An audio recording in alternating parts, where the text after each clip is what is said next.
providing you a quick tip on how to use iMapp to find expired listings that have not been relisted.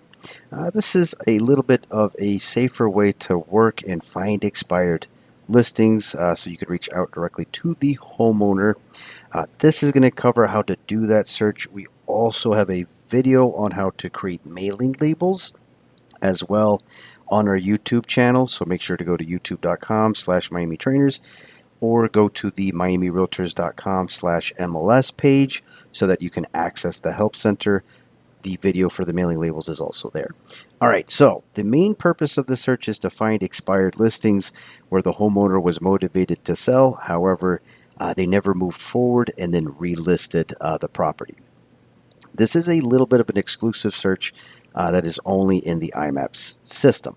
So we're going to go right here where you see MLS search, and what we're going to do is we're going to focus on single family homes that have expired in the Pembroke Pines area. So we're going to go ahead and select under property location. We're going to keep the option for Miami Fort Lauderdale SEF.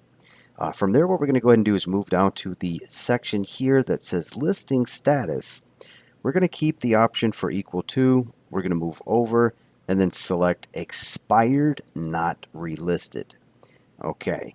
All right. From there, we're going to go ahead and select the property type as being, as I mentioned, single family.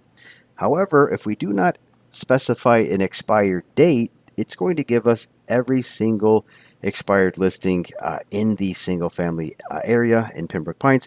So we want to make sure that we incorporate an expired date. For example, we're going to go back to January 1st of this year. So we're going to repurpose the field address.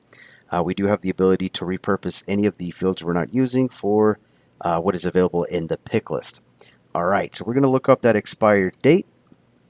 We're going to use expired date. We're going to use the option greater than or equal to, meaning if I select January 1st, we will get every single expired listing that was not relisted going back since the very beginning of the year, since January the 1st.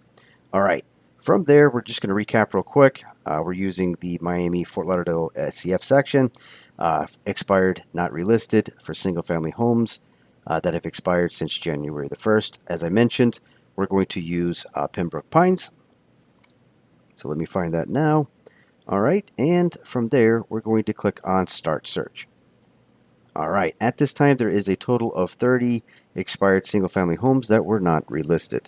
From there, as I mentioned, make sure to watch that mailing label video should you want to create maybe a marketing piece directly to these homeowners.